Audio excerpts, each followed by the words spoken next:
Selamat siang rekan-rekan info komputer. Semoga seluruhnya dalam keadaan yang baik. Terima kasih sudah bergabung dalam acara info komputer Deep Dive hari ini bersama UiPath. Perkenalkan, saya Cakra, redaksi info komputer yang akan memandu Deep Dive kali ini. Pada Deep Dive hari ini, kita akan belajar mengenai RPA atau Robotic Process Automation. Dan cara membuat RPA ini menggunakan UiPath Studio X. Mungkin Anda bertanya, kenapa RPA?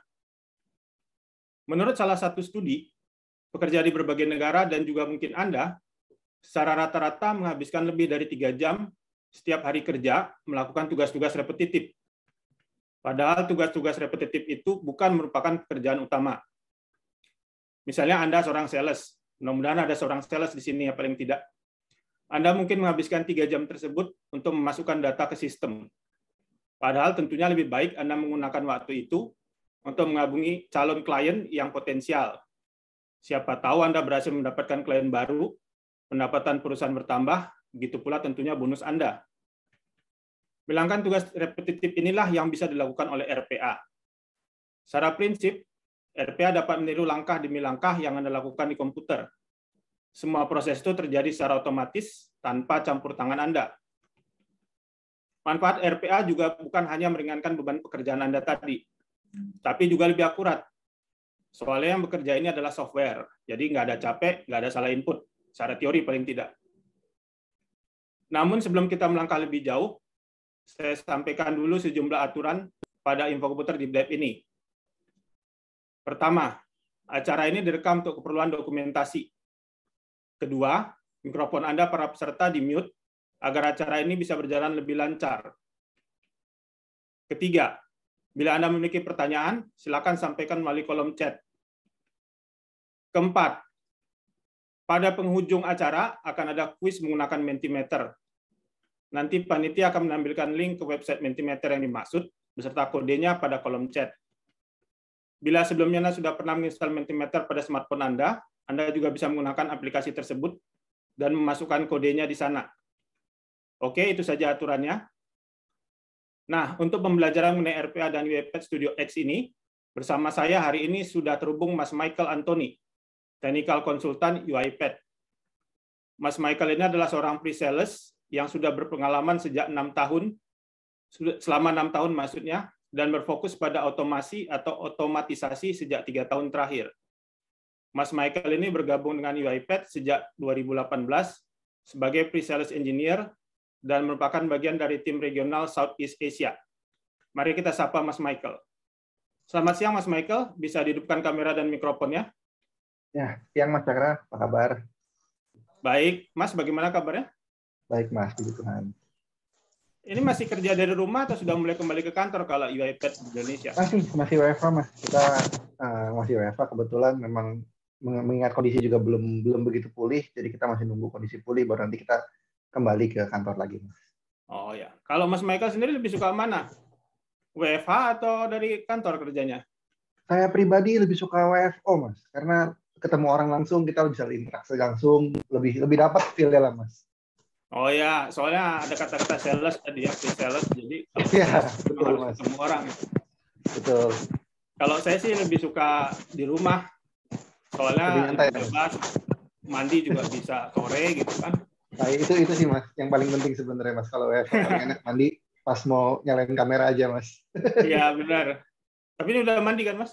Sudah Mas, sudah. Ya, sama aman, saya Mas. juga udah. Ya. Oke, bersama Mas Michael dalam waktu 1 jaman kita akan belajar perihal 3 hal. Pertama, apa itu RPA beserta manfaatnya. Kedua, apa itu UiPath dan Studio X. Dan ketiga, bagaimana cara mendaftar dan menggunakan UiPath Studio X dalam membuat suatu RPA. Ada 2 contoh RPA dan cara membuatnya yang akan dipaparkan. Pembelajaran ini sendiri akan dibagi ke dalam 3 sesi utama. Sesi pertama mengenai RPA, UiPath, dan Studio X. Sesi kedua mengenai pembuatan contoh RPA pertama, dan sesi ketiga mengenai pembuatan contoh RPA yang kedua. Nah, pada akhir masing-masing sesi pembuatan RPA, nanti UiPath melalui Mas Michael akan menjawab beberapa pertanyaan yang terpilih. Nah, menariknya pertanyaan yang terpilih ini akan mendapatkan voucher makan digital masing-masing senilai Rp200.000. Ya, lumayan lah bisa beli ayam goreng merek terkenal 12 potong atau martabak dua loyang besar. Kalau saya sih bisa buat 2 hari, nggak tahu kalau teman-teman ya. Jadi Bisa jika buat Anda bawa ke punya mertua, Mas. pertanyaan, kenapa? Bisa buat bawa martabak ke mertua, Mas. Oh ya. Jadi jika Anda punya pertanyaan, silakan sampaikan melalui kolom chat. Siapa tahu pertanyaan Anda terpilih. Baik, kita masuk ke sesi yang pertama. Kita mulai terlebih dahulu dengan apa itu RPA, UiPath, dan Studio X. Silakan Mas Michael. Saya izin share screen saya ya. Ya, silakan Mas. Oke, bisa lihat screen saya, Mas? Bisa. Sudah kelihatan? Sudah ya. Oke, selamat siang rekan-rekan sekalian, rekan-rekan komputer. Hari ini kayak tadi Mas Cakra sudah sedikit jelaskan, beberkan di depan, kita akan belajar sedikit mengenai apa sih RPA sebenarnya, dan nanti fokus kita lebih ke arah bagaimana kita bisa bikin robot yang simple, robot yang nggak terlalu sulit, tapi kurang lebih menggambarkan pekerjaan Bapak Ibu sekalian di kantor masing-masing. Mudah-mudahan memang dapat membantu Bapak Ibu sekalian di kantor masing-masing. Kita akan belajar bagaimana membuat robot tersebut dengan UiPath Studio X. Nanti saya juga akan ajarkan caranya register dan nanti bisa download secara gratis teknologi UiPath ini. Oke, mungkin sebelum masuk jauh-jauh, dari tadi Mas Cakra sempat ngomong RPA, automation, otomasi. Apa sih sebenarnya RPA? Nah, kalau secara gambaran sedikit Bapak Ibu, RPA itu apa? Sebenarnya RPA itu adalah sebenarnya bentuknya software Bapak Ibu. Jangan terfokus sama kata-kata robotiknya. Jadi RPA itu singkatan dari, mungkin saya sedikit step back.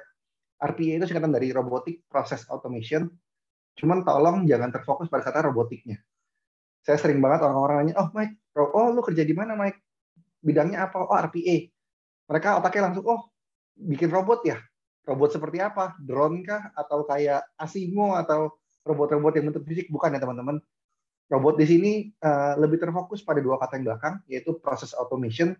Jadi robotic process automation lebih baik, lebih tepat mungkin disebut software yang mengotomasi proses yang ada, proses pekerjaan yang ada. Biasanya proses yang diotomasi adalah proses yang repetitif, proses yang manual, yang berulang, yang tadi kayak tadi Mas Cakra sempat bilang, makan banyak waktu, dan sebenarnya, sorry to say, mungkin value added-nya berkurang dibandingkan kita ketemu customer, kita brainstorming, kita diskusi atau kerja hal lain yang lebih kreatif. Nah, bagaimana cara kerjanya si RPA? Cara kerja si RPA sebenarnya simpel Bapak Ibu. Kita memimik atau mengikutin manusia tuh gimana sih kerjanya. Contoh, saya setiap hari mesti bikin laporan timesheet. Saya mesti input data dari Excel yang sudah saya siapkan. Kemudian dari Excel tersebut saya mesti input ke sistem. Entah sistemnya dalam bentuk website, entah sistemnya dalam bentuk desktop apps. Mungkin kalau teman-teman di perusahaan-perusahaan besar pakai SAP, Oracle, atau teman-temannya lah. Nah, itu kan sebenarnya pekerjaannya berulang, repetitif. Saya tiap hari mesti input dari Excel file ke sistem. Nah, daripada saya buang-buang waktu, inputin data tersebut setiap hari, saya suruh robot untuk memimik apa yang saya lakukan. Jadi, saya setiap hari buka Excel file dulu, kemudian buka sheet nomor 2, semuanya bukan sheet nomor 1, gitu ya. Nama sheetnya semuanya time sheet, semuanya seperti itu. Nah, saya akan suruh robot melakukan hal yang sama, buka halaman yang sama, kemudian ambil data yang saya perlukan. Seumpama tadi, oh namanya siapa, nama depan, nama belakang, alamat, posisi, segala macam, waktu. Diambil, kemudian saya suruh dia buka aplikasi berikutnya. Entah itu SAP, entah itu mungkin browser, Firefox. Kita suruh dia buka Firefox, buka alamat yang mau kita akses. Setelah kita buka alamat yang mau diakses, kemudian robot bisa menginput data yang mesti diinput. Jadi robot memimik apa yang saya lakukan. Robot ngikutin saya seperti apa ngelakuinnya. Nah, nanti kita akan belajar bagaimana kita bisa ngajarin robot untuk bisa memimik si Michael tadi. Ya kan? Kita tadi, saya bilang, oh robot memimik, cuman dia perlu diajarin teman-teman. Si robotnya perlu diajarin, nanti kita akan belajar cara ngajarin si robotnya.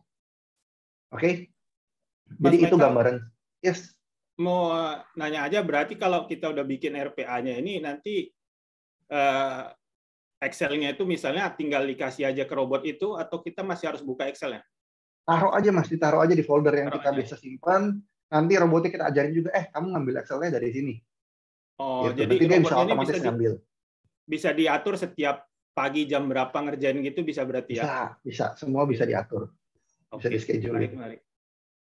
Oke, jadi mudah-mudahan teman-teman dapat gambaran ya, RPA ini seperti apa, gambarannya, softwarenya, bentuknya seperti apa, nanti kita akan lihat. Cuman konsepnya kurang lebih seperti itu.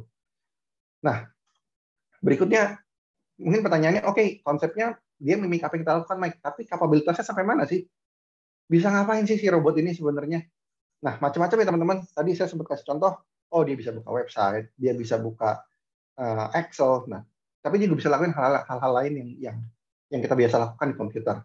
Mulai login ke sistem, baca file, mindahin file. Tadi Mas Cakra bertanya, Mike, Excel-nya kita mesti bukain nggak? Nggak perlu. Bahkan si robot bisa kita perintah.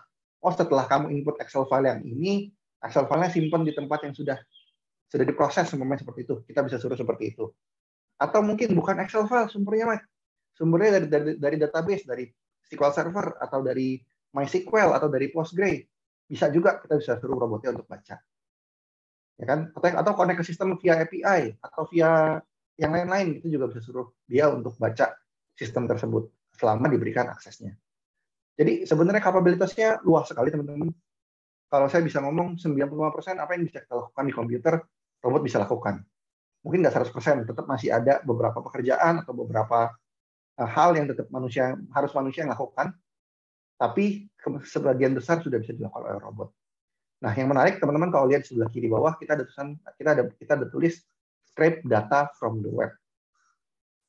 Saya punya cerita menarik. Jadi waktu saya direkrut ke UiPath, saya diminta oleh UiPath karena kantor kita kebetulan di Singapura. Kita saat itu belum ada kantor regional Indonesia, belum ada office di sini. Jadi saya diminta untuk beli laptop, teman-teman. Karena untuk kirim laptop dari Singapura kan ongkosnya mahal dan makan waktu. Padahal saya perlu segera mungkin ke lapangan. Jadi saya diminta oleh UiPath, sudah kamu beli sendiri aja, nanti kamu reimburse ke kantor.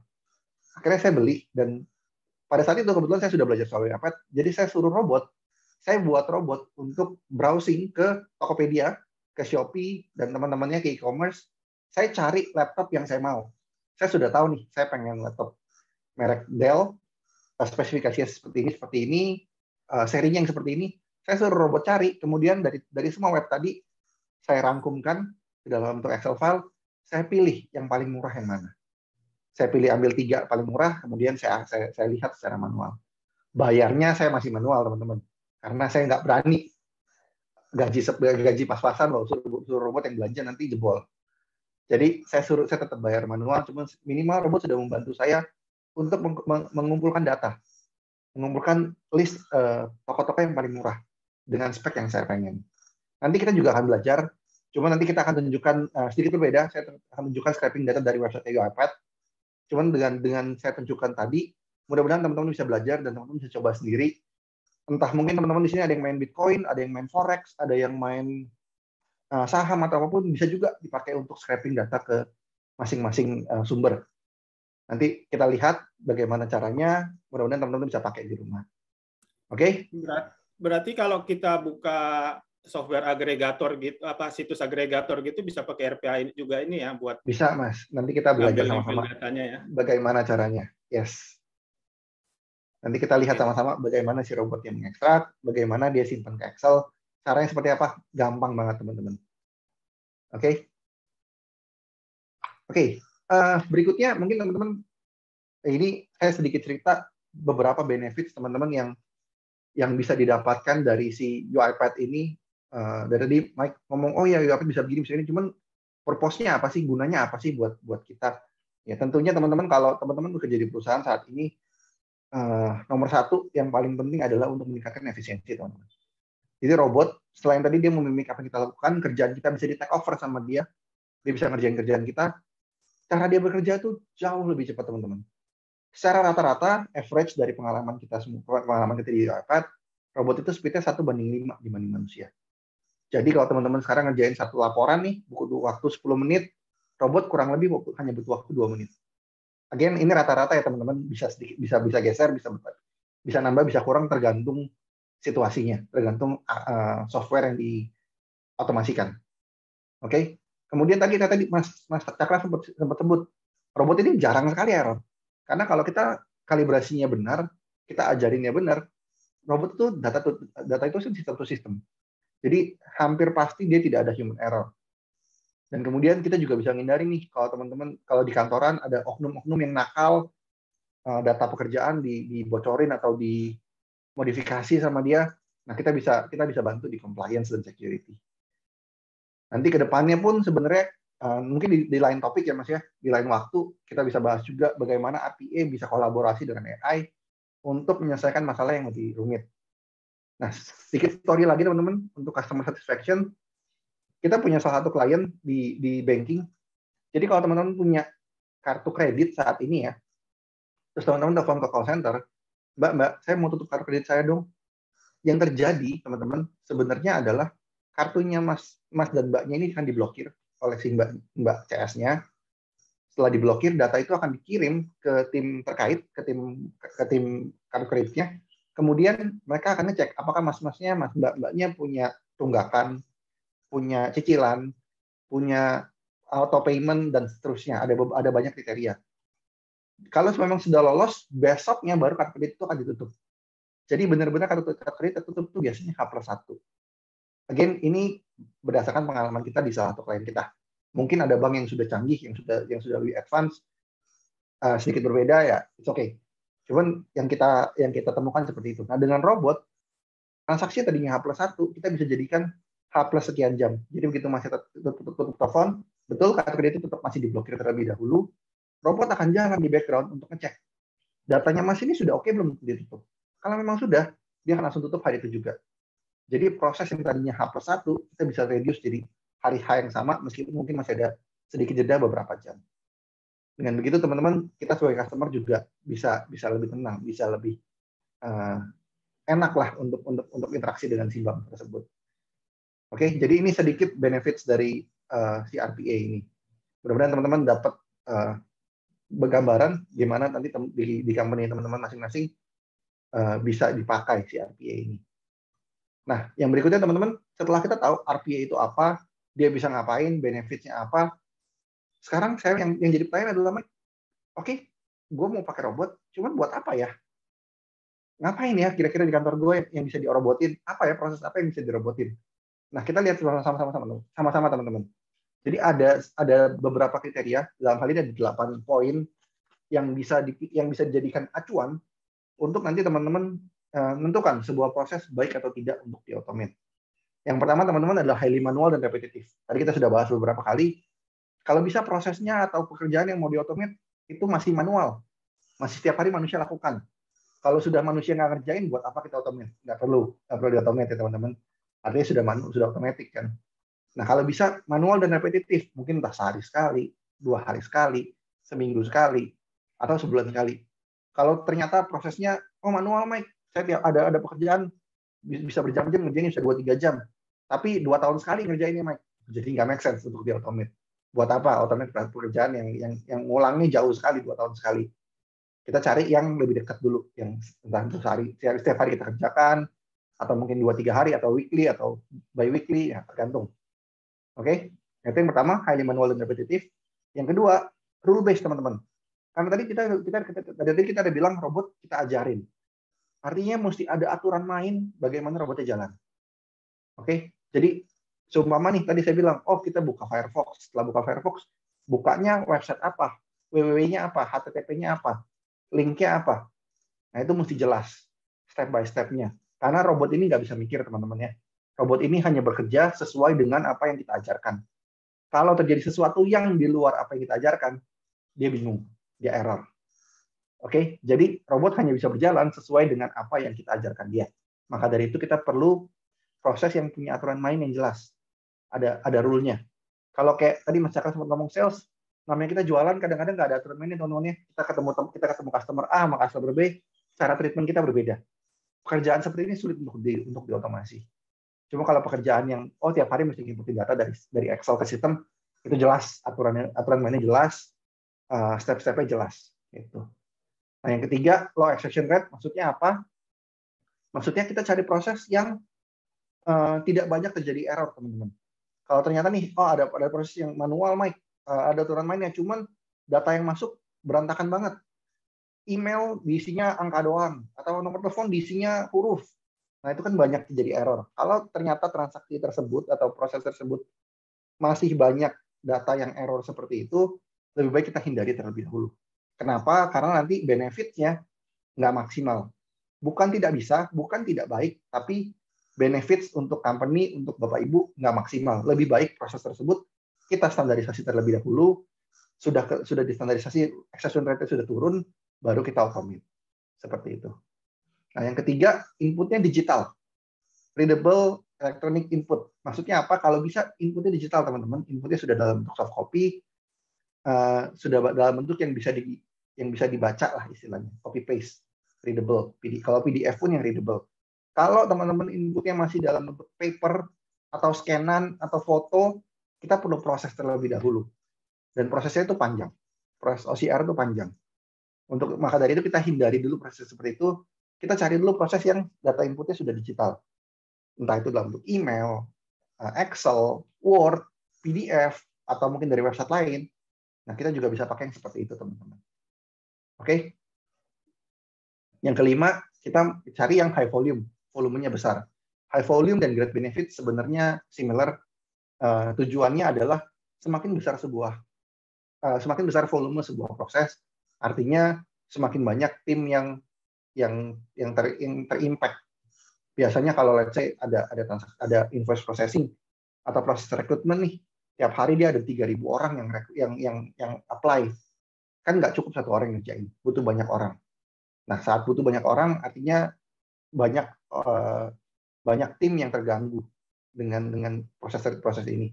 Kalau kita bisa cari proses seperti itu dan kita automate, benefits-nya nanti untuk company, untuk tim Bapak akan lebih maksimal. Seperti itu. Oke, nah kemudian nomor 7, kita lakukan automation, teman-teman. Automation apapun sebenarnya tidak hanya RPA. Nanti teman-teman implement AI, teman-teman implement machine learning, teman-teman implement NLP. Namanya automation, pasti proses tersebut harus ada namanya standarisasi. Nggak bisa plek-plek kita copy, oh manusia ngerjainnya caranya nyapu, semua kalau zaman dulu pakai sapu terus dorong ke keluar pintu gitu. Nah, kalau pakai robot nggak bisa seperti itu. Pasti ada perubahan. Bagaimana kita memproses pekerjaan tersebut. Nah, kita cari proses juga yang nggak terlalu rigid. Nggak terlalu rigid dalam artian SOP-nya bisa digeser sedikit-sedikit. Kita bisa cari proses yang lebih yang bisa kita lakukan standarisasi. Kalau proses tersebut dari SOP yang terlalu rigid, yang sama sekali nggak bisa digeser, nantinya akan lebih rumit untuk perkembangan automation-nya. Bukan nggak bisa, bisa saja, tapi secara benefits tidak maksimal. Nah, yang terakhir, teman-teman, ini saya sebagai developer, sebagai orang teknikal, please banget, kalau teman-teman nanti mikirin di rumah, proses apa yang mesti di-automate, carilah proses yang mature dan stable. Karena kalau prosesnya nggak mature dan nggak stable, development itu akan molor. Kita sudah develop, oh iya robotnya A sampai B. Ternyata setelah di-develop A sampai B, butuh sampai C. Setelah di-develop sampai C, ternyata karena prosesnya nggak mature, prosesnya nggak stable, geser lagi jadi D, dan seterusnya. Jadinya pekerjaannya nggak selesai. Oke, jadi ini teman-teman sedikit gambaran bagaimana kita memilih sebuah proses yang baik untuk di-automate. Ada sekitar 8 kriteria. Teman-teman bisa lihat, teman-teman bisa screenshot, bisa dibawa pulang, bisa dicari kira-kira di tempat masing-masing ada nggak proses yang seperti ini. Oke? Nah, berikutnya teman-teman, kita mulai masuk ke produknya sendiri. Jadi kita sudah paham tuh RPA seperti apa, kita sudah lebih paham prosesnya masih seperti apa yang di-automate. Nah, next step-nya adalah kita mau belajar. Kita mau belajar bagaimana develop robotnya, bagaimana kita ngajarin robotnya untuk automate. Sebelum kita belajar bagaimana developnya, kenalan dulu teman-teman sama produknya. Oke, jadi kita di UiPath ada banyak produk sebenarnya, teman-teman. Produk kita luas sekali. Kita sudah punya platform yang kita sebutnya end-to-end platform. Jadi dari ujung ke ujung itu sudah. Nah, di tengah-tengah sebenarnya kita punya apa yang disebut core RPA atau RPA yang inti RPA-nya. Yang inti RPA-nya ada 3 produk, teman-teman. Ada UiPath Studio, Orchestrator, dan Robot. Hari ini kita tidak akan bahas Orchestrator-nya, kita tidak akan bahas robotnya. Robot kita akan lihat sedikit saja. Cuma kita akan lebih fokus ke UiPath Studio atau Studio X. Nah, si Studio sendiri, teman-teman, kita punya 2 jenis. Kita punya Studio dan Studio X. Studio ini yang lebih advance, teman-teman. Sistemnya tetap drag and drop, cara kita development itu drag and drop semuanya, tapi namanya yang studio itu punya kapabilitas yang lebih luas, punya kapabilitas yang lebih kompleks, dengan development pun yang lebih kompleks. Targetnya biasanya pemakainya adalah developer, tim, entah itu ya dari tim IT atau orang yang punya background IT. Biasanya itu yang megang UiPath Studio. Nah, untuk business user, untuk orang awam, untuk pemula yang mau belajar, kita sarankan pakai namanya Studio X. Kenapa? Karena lebih simple. Cara pakainya jauh lebih simple. Semua sudah dalam bentuk wizard. Nggak perlu coding-codingan, nggak perlu aneh-aneh. Pokoknya semua lebih simple. Nah, hari ini kita akan belajar yang Studio X terlebih dahulu. Nanti kalau teman-teman tertarik sama UiPath, mau belajar lebih lanjut, kita kasih juga caranya bagaimana. Oke? Oke, terima kasih Mas Michael. Ini berarti yang Studio X ini gratis atau free trial? Gratis, atau Mas. gimana? Gratis. Jadi kita punya dua versi, teman-teman. Kita punya Enterprise sama Community. Bedanya apa, Mike? Bedanya nggak ada beda, Mas. Community kita punya kapabilitas yang sama dengan Enterprise. Oke? Yang membedakan hanya lihat dari sudut pandang bisnisnya. Kalau teman-teman bekerja di perusahaan dan perusahaan yang membeli, disarankan beli Enterprise. Cuma kalau teman-teman pakai di rumah, mau pakai buat keperluan pribadi, boleh pakai Community. Kita open. UiPath pada dasarnya open. Berarti beda utamanya support ya? Betul, lebih ke arah support dan Enterprise level lah. Hanya beda itu aja. Kapabilitas robotnya exactly the same. Oke. Jadi kalau bisa saya simpulkan sedikit, RPA itu bisa mengotomasi banyak pekerjaan, sekitar 95% tadi Mas Michael bilang bisa diotomasi. Cuman kita nggak boleh sembarangan memilih proses yang diotomasi, harus paling tidak memenuhi sebagian besar dari 8 kriteria yang disebutkan tadi ya. Dan untuk membuat RPA dengan UiPath Studio X ini gampang karena tinggal drag and drop, nggak perlu programming lah kasarnya. Jadi kayak saya yang bukan programmer juga bisa ya? Bisa, Mas. Oke, baik. Selanjutnya kita akan masuk ke sesi yang kedua. Bagaimana membuat RPA yang pertama menggunakan UiPath Studio X. Nah, pada contoh yang pertama ini, RPA yang dibuat ini adalah data entry. Jangan lupa, silakan bertanya pada kolom chat mengenai contoh RPA pertama ini. 3 pertanyaan yang akan dipilih. Silakan Mas Michael, lanjut. Oke, terima kasih Mas. Bentar, saya share screen saya lagi. Ya, oke. Kelihatan ya Mas screen saya Mas ya? Ya, kelihatan. Oke, jadi pertama teman-teman harus untuk punya UiPath atau untuk belajar pakai UiPath, teman-teman harus punya produknya dulu. Pasti kan, kita mesti download dulu si aplikasinya ini. Jadi tadi kita sempat bahas UiPath punya 2 versi, punya Community dan Enterprise. Saya akan tunjukkan caranya seperti apa, register dan teman-teman bisa pakai. Nah, teman-teman bisa ke web kita cloud.uipath.com seperti ini teman-teman, atau website kita juga bisa uipath.com. Kita pakai langsung yang cloud.uipath.com saja. Oke.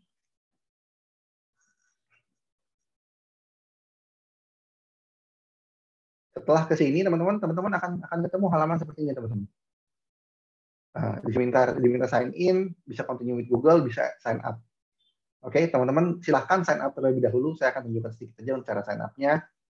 Kalau kita klik sign up. Halo. Oke. Nah, kalau kita klik sign up, teman-teman bisa lihat sebelah kiri dan sebelah kanan ada dua view nih. Nah, yang sebelah kanan dulu kita bahas, nanti yang akan kita pakai hari ini. Teman-teman bisa sign up pakai Google, pakai Microsoft, pakai LinkedIn, atau pakai email. Tinggal pilih aja, silahkan daftar, kemudian nanti bisa sign in. Saya sudah daftar karena saya sudah lama di UiPath, jadi pasti saya sudah punya account. Nah, silahkan daftar. Kalau teman-teman bekerja di komputer kantor, belajar atas nama kantor, mau pakai ini untuk keperluan kantor, teman-teman bisa lihat yang sebelah kiri. Sebelah kiri kita punya 3 jenis tiga version Enterprise. Yang pertama adalah cloud version, artinya orchestrator-nya atau back-end-nya ada di cloud kita.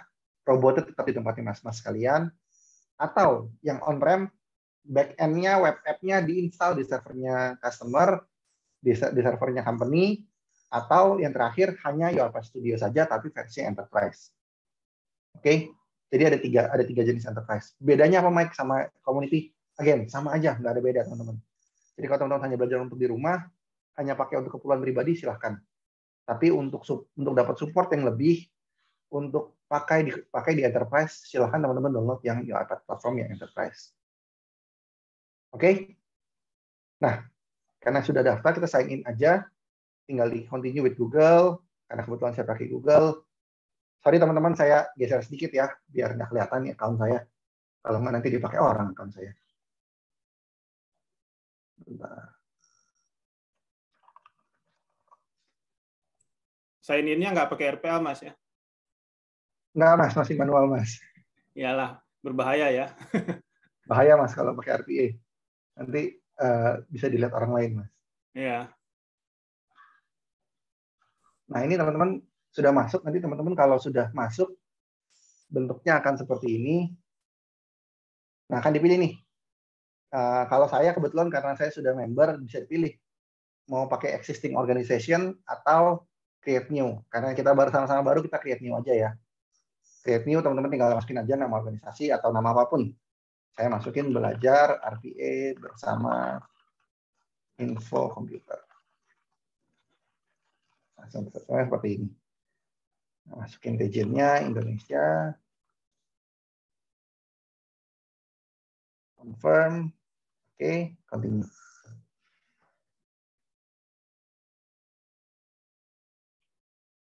Nanti teman-teman akan dialihkan ke web page yang kita namakan sebenarnya UiPath Orchestrator, yaitu back-end-nya, tempat di mana kita ngatur dan monitor robot yang jalan nanti.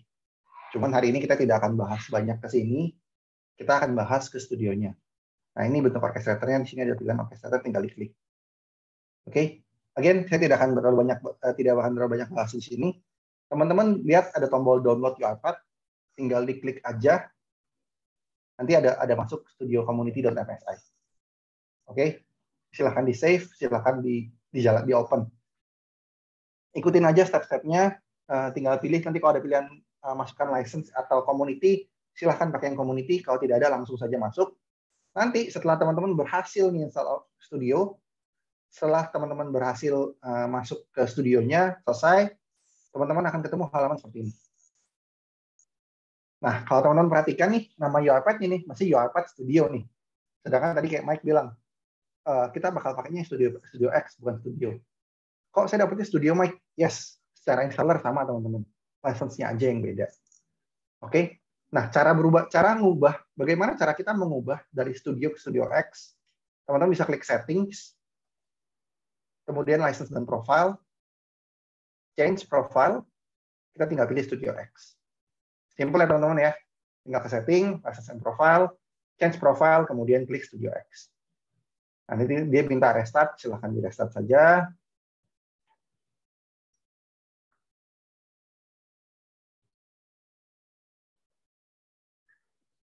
Nah, nanti dia akan keluar lagi. Ditungguin aja teman-teman. Untuk yang pertama kali install, biasanya proses di sini akan lebih lama. Karena kan dia download plugin dulu, dia download dependencies terlebih dahulu. Sabar aja, nanti dia bisa otomatis kebuka sendiri. Kalau sudah, teman-teman akan lihat halaman seperti ini, blank page seperti ini. Warnanya teman-teman lihat ya, agak sedikit beda ya. Tadi birunya biru lebih tua, ini lebih ke arah hijau. Biru-biru teal ya, nyebutnya bahasa Inggrisnya. Nah, kalau sudah kebuka seperti ini, teman-teman bisa klik paling kanan atas. Blank task. Kita mulai dari zero. Kita mulai dari nol. Oke, silahkan tinggal kasih nama, namanya RPA bersama info komputer. Seperti ini ya, saya masukkan. Teman-teman bisa kasih nama apa aja, bisa lihat location-nya juga. By default, location-nya di sini. Kalau teman-teman mau ganti, go ahead, silahkan ganti, nggak masalah. Bisa juga dikasih description. Kalau nggak, juga sudah nggak apa-apa. Oke, kita klik create saja. Nah, di sini juga biasanya prosesnya akan sedikit lama. Dia loading untuk dependencies-nya, restoring dependencies-nya. Kalau teman-teman yang baru, biasanya loading-nya akan lebih lama daripada saya. Harusnya punya saya nggak gitu lama. Nah, ini udah creating workspace. Oke, nanti kalau teman-teman jalan, Jadi sabar aja. Dan di sini teman-teman butuh koneksi internet ya teman-teman. Jadi kalau di kantor diblok sama firewall, boleh diteter pakai HP dulu. Diteter pakai HP sebentar biar dia loadingnya lebih cepat. Kalau enggak nanti akan lebih lama.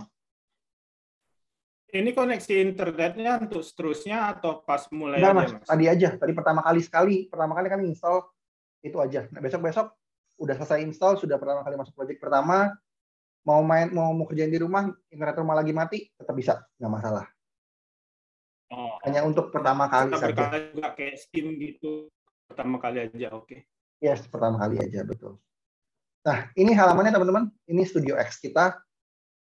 Kalau teman-teman lihat, kita ada 3 komponen utama sebenarnya. Sebelah kiri ada activities. Ini jadi apa saja yang bisa dilakukan oleh si robot. Mulai dari buka aplikasi, buka Excel, buka Outlook, buka Gmail, dan lain-lain. Sebelah tengah ada kanvasnya, kalau saya sebut. Kalau kita melukis, ini kanvas kita. Tempat kita modifikasi si robot seperti apa. Nah, yang sebelah kanan adalah propertiesnya. Nanti masing-masing activity ada propertiesnya. Kita juga akan belajar sedikit. Nggak akan terlalu banyak, nggak akan terlalu jauh, cuma kita akan belajar beberapa activity beserta beserta si propertiesnya. Oke? Nah, untuk yang pertama, teman-teman, kita akan akses website yang namanya rpachallenge.com. Oke? Jadi, untuk proses yang pertama, kita akan ke rpachallenge.com, nanti akan ada warning seperti ini, nggak masalah, teman-teman. Karena RPA Challenge ini sebenarnya website yang dibuat oleh komunitas RPA dunia, teman-teman, untuk mencoba untuk belajar cara pakai robot seperti apa dan bagaimana robot bisa menyelesaikan beberapa jenis use case lah, beberapa jenis masalah. Nah, nggak masalah kalau dia keluar seperti ini, tinggal klik advance saja, kemudian accept. Nggak usah takut, tenang, ini website-nya aman. Saya sudah bertahun-tahun pakai website ini, komputer saya masih aman, nggak pernah ada isu. Nah, teman-teman akan ketemu seperti ini. Nah, sebenarnya sini teman-teman lihat sebelah kanan atas ada banyak, ada input form, shortest path, dan segala macam. Saya hanya akan pakai yang input form saja, karena yang ini lebih advance. Kalau saya pakai yang ini, nanti teman-teman bingung belajarnya. Kita akan belajar dengan yang ini dulu. Di sini ada instruction-nya, teman-teman. Pertama, kita goal-nya adalah kita mau input semua data ke dalam sini, pokoknya ke text box-nya ini. Oke? Nah, data yang mau di-input adalah di-download dari Excel file. Kita download Excel file-nya. Saya simpan di desktop aja. Oke. Nah, Excel file-nya bentuknya seperti ini, teman-teman.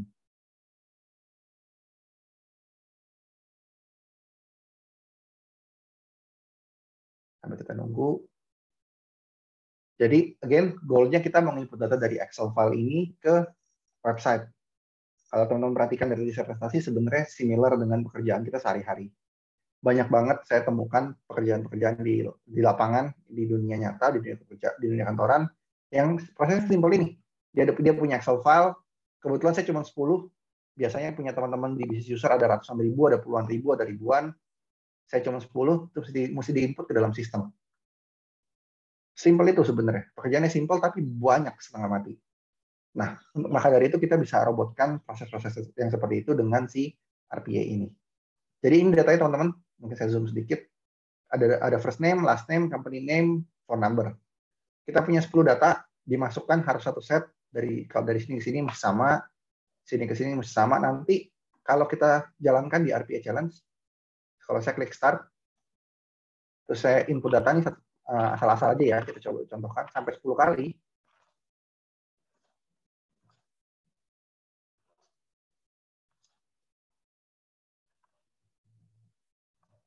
Dia akan keluar seperti ini, teman-teman.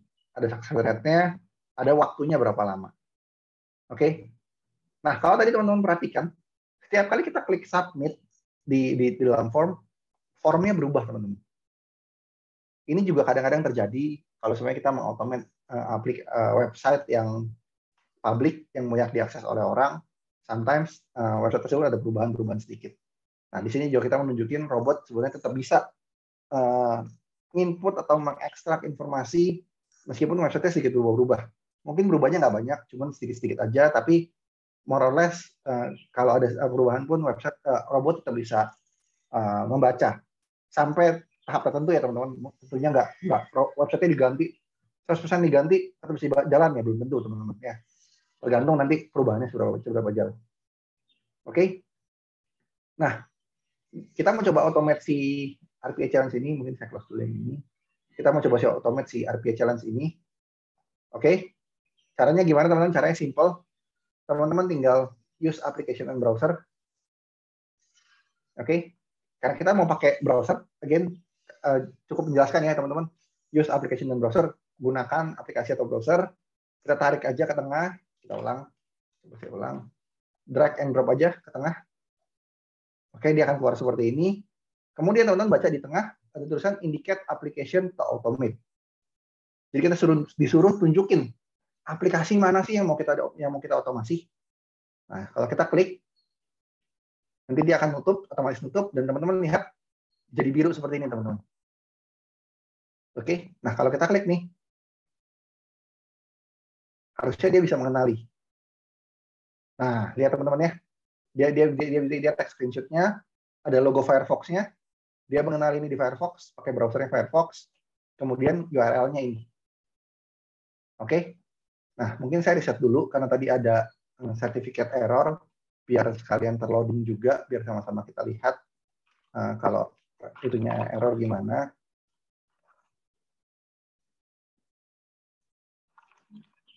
.com.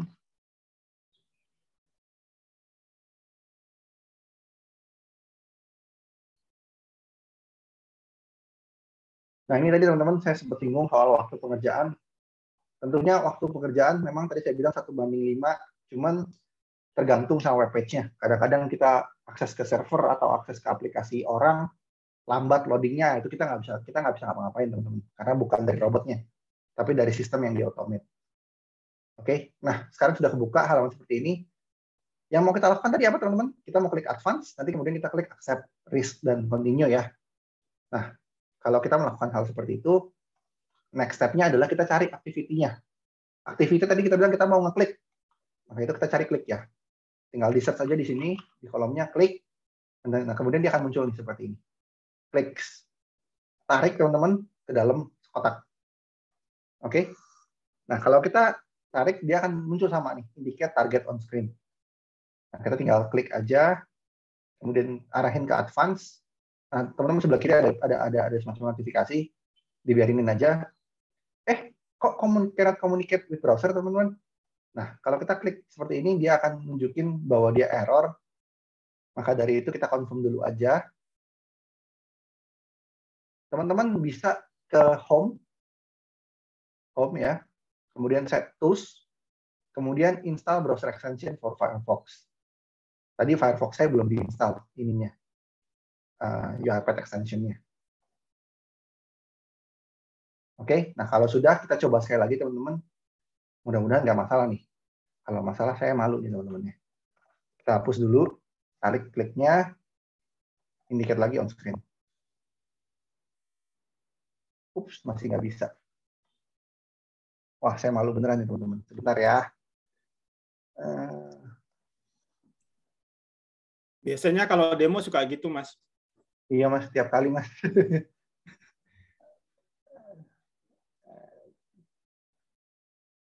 Coba kita reset deh Firefox-nya.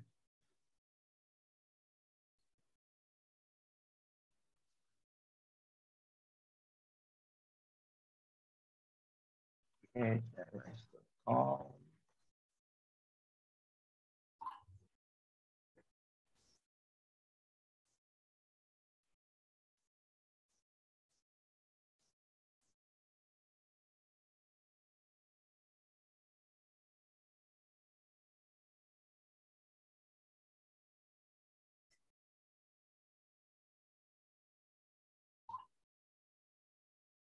Udah kita nunggu dia loading. Nah, ini internet saya nih kayaknya yang masalah. Oke, sudah keluar. Kita arahin. Wah.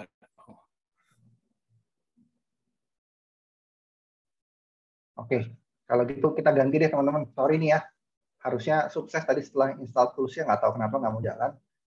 Teman-teman pasti punya Internet Explorer, teman-teman ya. Kita balik ke zaman dahulu.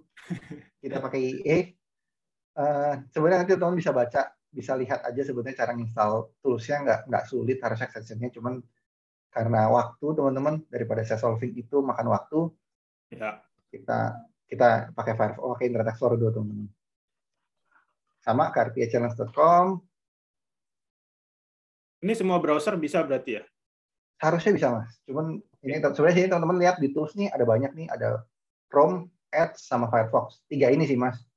Kalau Iya, Safari karena di Apple, karena kita kan hanya di Windows nih, jadi nggak bisa. Nah, kita ulang tadi sama teman-teman, use application browser, indicate on screen, nah, diarahin.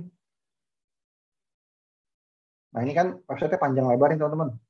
Sebenarnya dibiarin aja nggak apa-apa, cuman kalau teman-teman mau ganti bisa diganti di sini.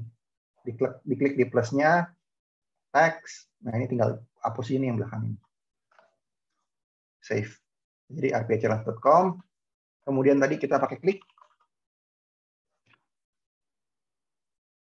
Tarik kliknya, kemudian indicate on screen. Nah, harusnya seperti ini tadi teman-teman. Kalau dia berjalan dengan lancar, kalau tadi nggak ada isu, harusnya teman-teman bisa lihat box warna hijau dengan gambar bulat-bulat di atasnya. Nunjukin dia mengenali si objeknya, teman-teman. Oke, kalau sudah kita klik confirm. Kita tarik lagi kliknya. Karena kan kita kliknya 2 kali ya. Klik more information, kemudian klik yang ini. Kita arahin lagi. Klik juga ke arah sini. Oke, confirm. Nah, kita klik dulu di sini manual. Nah, kalau teman-teman perhatikan, saya selama create robot tetap manual yang Mike ngerjainnya. Iya, karena kan kita mesti nunjukin ke robot cara manualnya dulu seperti apa. Oke, nah setelah sudah, step berikutnya kalau kita lihat adalah kita mau buka Excel file dulu nih. Excel file yang ini kan. Nah, kita ajarin robotnya untuk buka Excel file.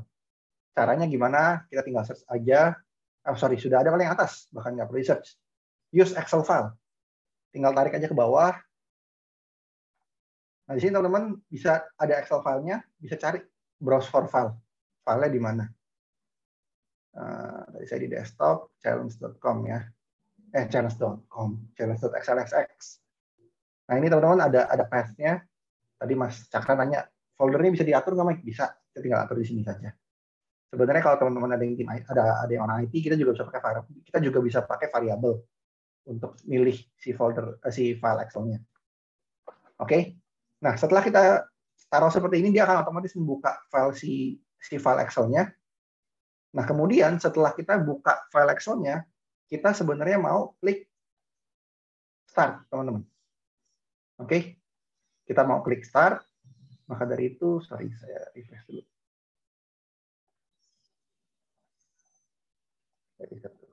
Sorry,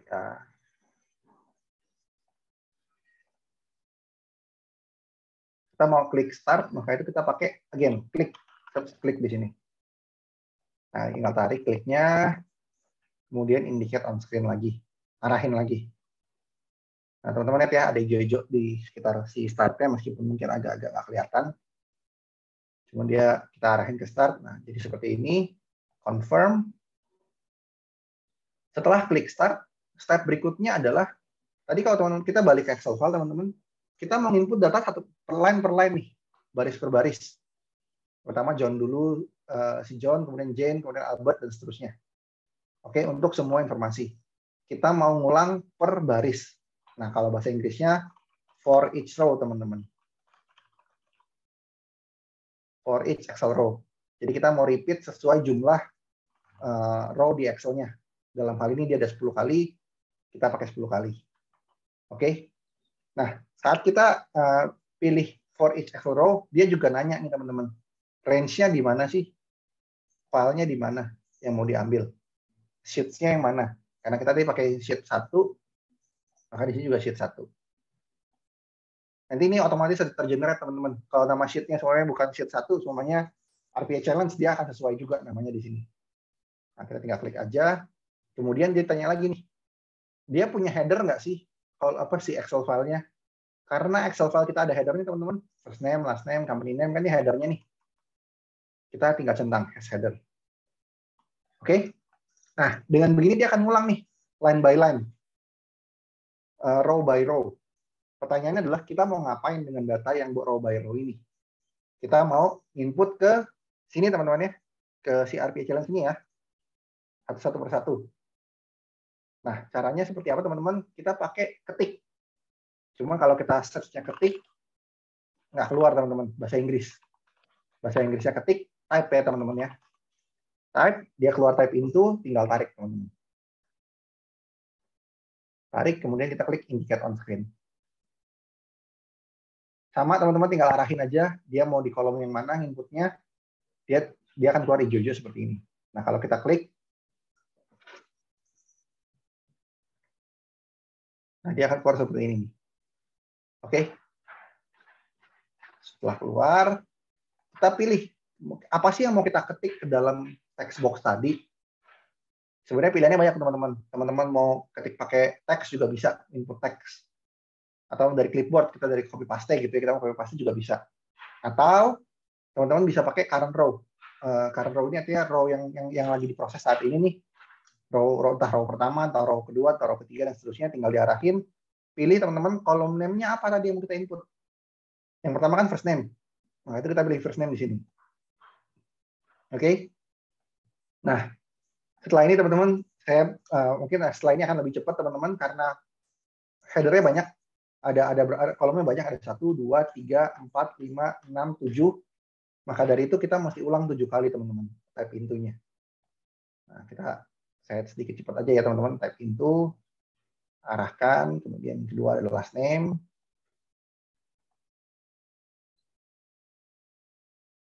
confirm, value-nya sama teman-teman, pilih current row, kemudian last name, yang ketiga tadi company name,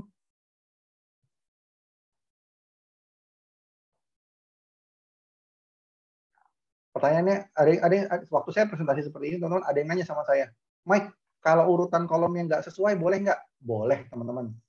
Seumpama nih aku tak masukin terakhir yang phone number duluan deh. Harusnya kan roll in company. Saya masukin phone number duluan, nggak masalah juga. Yang penting sesuai, nanti dia akan jalannya sesuai urutan di sini saja. Oke, phone number. Kemudian roll in company.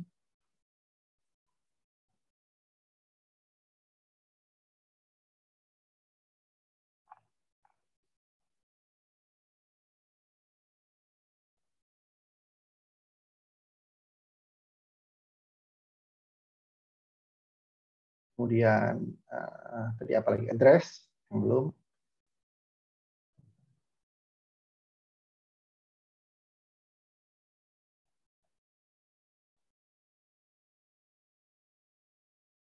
Terakhir email.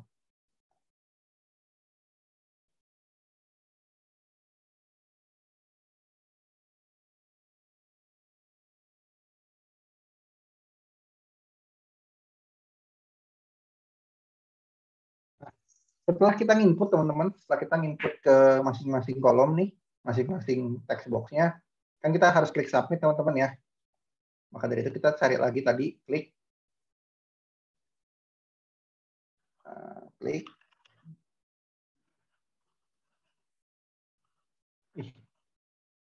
Nah ini klik, tinggal tarik juga ke sini, kemudian arahin ke si submit.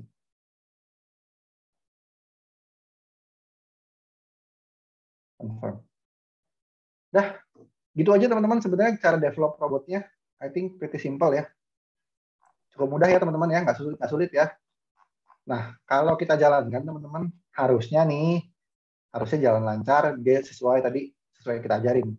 Dia buka website, klik more information, klik go on the web page, kemudian buka Excel file, klik start, input data, terakhir klik submit. Nah, kita coba jalankan robotnya. Di sini ada tombol run, tinggal diklik run aja.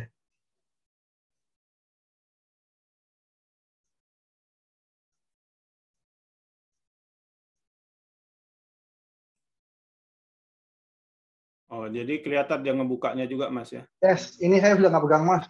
Saya sudah nggak pegang mouse, saya nggak pegang keyboard lagi, teman-teman. Nah, tangan saya angkat ini nih, biar kelihatan. Oke. Jadi nggak ada orang lain di bawah yang mencet ya? Nggak ada Mas, aman Mas, aman. Cuman jangan arahin kamera ke bawah Mas, saya kecanda pendek. Oh iya. Kelebihan itu ya, WFH. Nah ini dia jalan nih, dia klik start tadi, kemudian dia buka Excel file. Ups, sorry, kok error Mike? Excel file udah dibuka teman-teman. Saya lupa close. Oh iya, iya. Nah kita close Excel file-nya, kita klik retry.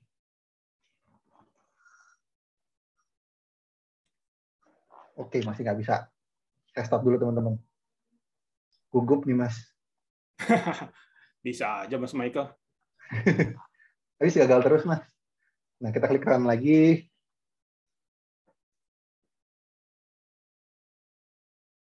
Kemarin waktu acara Intel Innovation juga yang demo per clock-nya gagal dia. Sesudah acara baru berhasil. Padahal waktu latihan berhasil terus katanya. Jadi kayaknya umum gitu, Mas, kalau ya? Demo gagal. Gugup Mas, sistemnya gugup. Nah ini dia buka file teman-teman, lihatnya di sebelah kanan bawah. Excel-nya kebuka dan ini udah input nih. Saya udah nggak pegang mouse sama kali. Oh. Nggak pegang mouse, nggak pegang keyboard. Jadi dia ngetik tuh. Kayak seakan kan kita ngetik kan.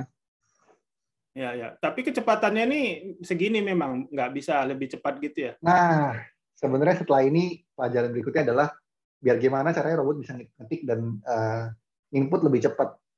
Sama pertanyaan saya sering banget ditanya, oh Mike, artinya kalau robot lagi jalan, saya nggak bisa kerja dong. Mau sama keyboardnya dipakai robot nih, saya nggak bisa kerja dong. Setelah ini kita akan lihat teman-teman, sambil teman-teman nunggu robot, mungkin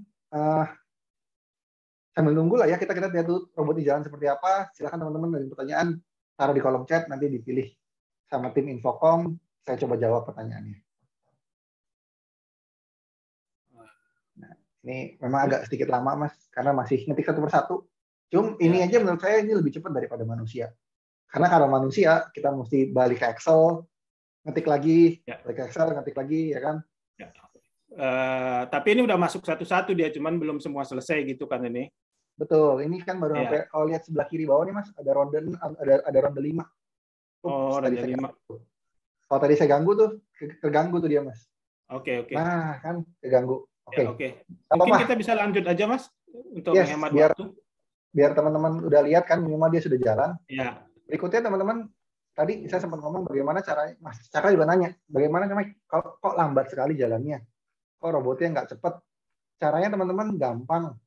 Jadi robot itu punya dua cara input data teman-teman. Yang pertama dia pakai hardware dan drivernya, pakai keyboard, pakai mouse kita.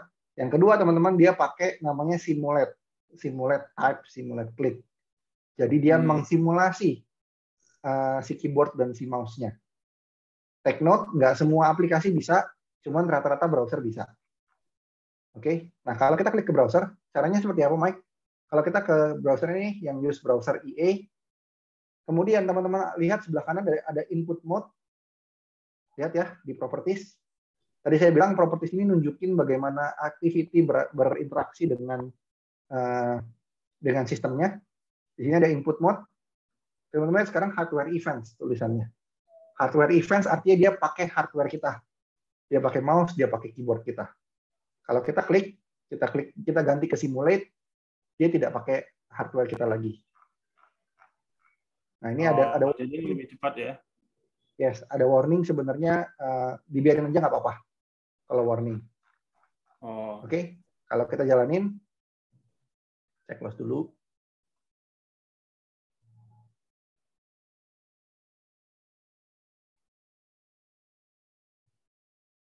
Berarti kalau yang simulate ini kita bisa pakai keyboard mouse tanpa masalah ya? Ya, nah ini kan kalau masih lihat nih dia di jalan nih robotnya lebih cepat ya. Ini mouse saya putar-putar nih. Mouse saya putar-putar, harusnya dia nggak keganggu. Tapi kalau di tombol submit itu yang dipencet keganggu juga? Keganggu Mas, kalau itu kan soalnya sistemnya. Iya. Nih, saya balik ke sininya nih. Dia tetap input di belakang tanpa terganggu. Oke. Dan kalau kita lihat jauh lebih cepat, seakan-akan dia kayak copy paste. Iya, oke. Jadi begitu teman-teman. contoh yang pertama, kita input Oke. data ke sistem. Ya, makasih Mas Michael, menarik sekali. Jadi ternyata dengan UiPath Studio X yang Community Edition ini selain gratis, bikin RPA-nya juga sangat gampang ya. Intinya dia kita ajarin melakukan yang kita kerjakan hanya dengan klik and drag ya. Jadi kalau buka situs, apa saja yang dilakukan satu-satu dimasukkan dengan klik and drag. Kalau ada buka file juga apa yang dilakukan satu-satu kita masukkan dengan klik and drag ya. Betul. Jadi siapapun harusnya bisa bikin RPA pakai UiPath Studio X ya. Harusnya bisa, Mas. Oke. Silakan panitia, kita lanjut ke pertanyaan. Silakan ditampilkan 3 pertanyaan yang terpilih. Yang pertama terlebih dahulu tentunya. Oke, yang pertama, bagaimana artificial intelligence dan robotic process automation berbeda? Silakan Mas Michael. Oke, AI dan RPA bagaimana berbedanya? Pertanyaannya bagus banget. Bedanya adalah gini, Mas Nanang. AI itu seakan-akan bisa mikir, ya kan? AI dibentuk dari probabilitas. Dengan kita ngajarin dia, dengan dia training sampel, dengan dia training machine learning modelnya, AI belajar. Kalau robotik, dia nggak bisa mikir. Robotik hanya jalan sesuai dengan yang kita ajarin, yang tadi kita buat di studionya. Bagaimana kita buat di studio, dia akan jalan sesuai itu saja. Jadi dia tidak akan ngerjain yang lain. Nah, itu toh. Bedanya itu sih. Bedanya AI bisa mikir seakan-akan seperti manusia. Kalau robotik hanya ngikutin apa yang kita ajarin. Contoh, tadi teman-teman lihat ada yang go back, ada yang error gitu ya. Kalau AI mungkin bisa di training untuk kalau kamu ketemu patch ini ya, kamu bisa mikir sendiri nih gimana caranya solvingnya. Kalau robot kita nggak ajarin, dia nggak bisa. Seperti itu sih. Itu perbedaan paling utama. Okay. Dan biasanya AI itu output inputnya file. Dikasih input file, dikasih input data, outputnya juga data, entah itu true, false, entah itu Excel file. Kalau RPA lebih ke proses, jadi lihat kayak tadi robotnya jalan. Seperti itu. Oh, ini nambah sedikit dari Mas Nanang ini, apakah manusia diharuskan untuk terus memantau proses RPA? Enggak, Mas. Enggak ya? Harusnya. Jadi kalau dia ada error, dia bisa ngirim alert gitu, Mas ya? Yes, jadi kita monitornya bukan mantengin di komputer, Mas. Kita ada, tadi kan kalau kita lihat slide saya ada orchestrator tuh. Ya. Orchestrator itu back-end-nya. Nanti kalau ada report, kalau ada error, dia akan di-report ke sana. Dia akan kirim notifikasi ke sana, kita tinggal lihat. Atau kita bisa bikin try catch, kalau terjadi error, dia kirim email ke kita. Itu juga bisa. Oke, panitia, silakan pertanyaan kedua. Orang yang kedua maksudnya.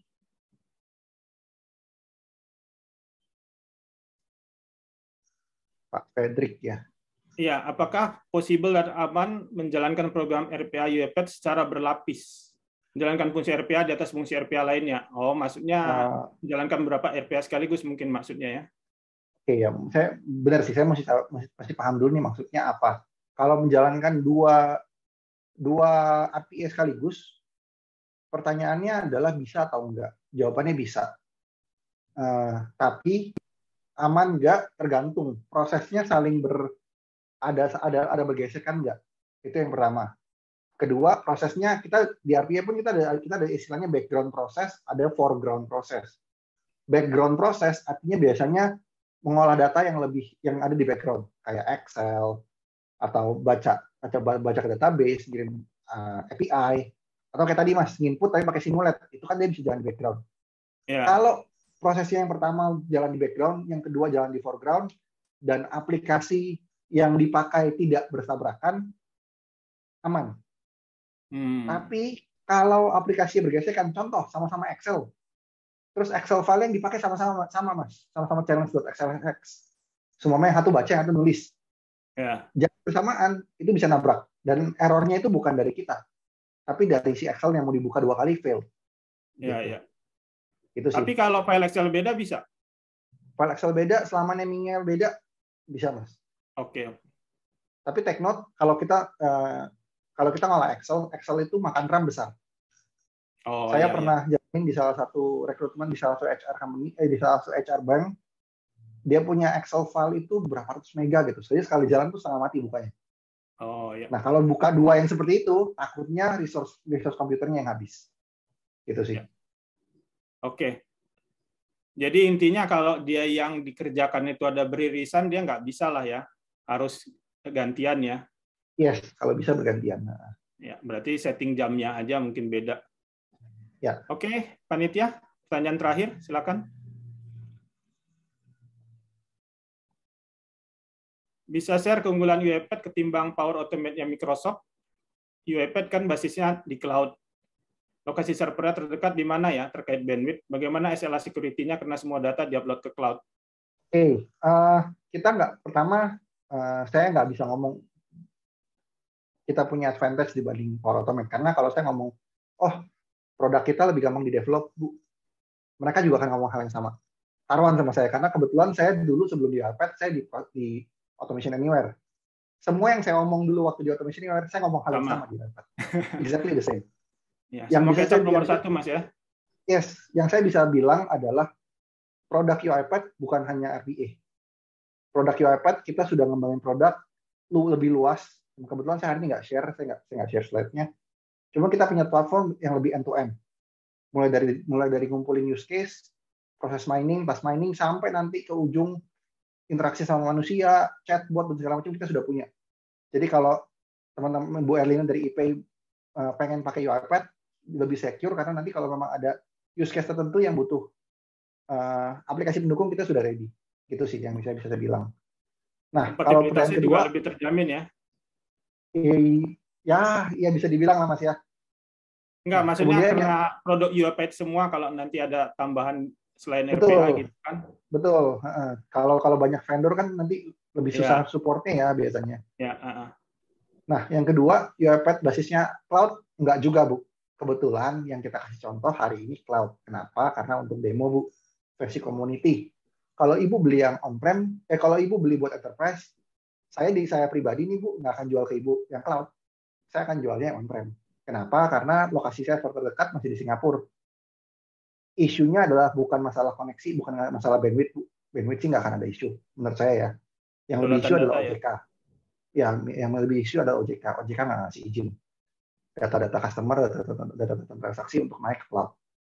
Jadi UiPath ada versi on-prem-nya. Jadi kalau Ibu mau pakai, kita ada versi on-prem-nya. Kita justru customer kita punya customer lebih dari 100 sih udah lebih ya. Saya lupa angka pasti sekarang berapa. Bank-bank besar semua pakai kita. Mereka semua on-prem. Saya yakin teman-teman di sini pakai bank apapun kita punya sudah jadi customer kita. Dan mereka semua on-prem. Jadi nggak perlu takut ke cloud. Nah, masalah security apa nih yang Ibu tanyain? Kita sudah tembus ISO, kita Veracode, semua transaksi semua transaksi online kita pakai TLS berapa ya kemarin saya lupa angkanya. Semua data yang di store pun di encrypt, sudah di encrypt semua, jadi nggak ada isu sih, kita nggak takut sih soal security. Cuman again, karena kalau pertanyaannya adalah cloud, kita nggak jual ke cloud kok, Bu, kalau di Indonesia. Jualnya masih yang on-prem. Kecuali customer-nya agree untuk cloud. Oke. Baik, Mas Michael, terima kasih atas jawaban dan juga pemaparannya. Sekarang kita langsung lanjut ke sesi yang ketiga maksudnya, yaitu membuat contoh RPA kedua dengan UiPath Studio X. RPA kedua ini adalah hubungan data crawling. Seperti contoh yang pertama, silakan bertanya pada kolom chat mengenai contoh RPA yang kedua ini, namun kali ini hanya 2 pertanyaan saja yang akan dipilih. Silakan Mas Michael. Oke. Sebenarnya tadi Bapak Ibu, yang kedua ini contohnya berhubungan sama pengalaman saya pribadi, yang saya bilang saya disuruh beli laptop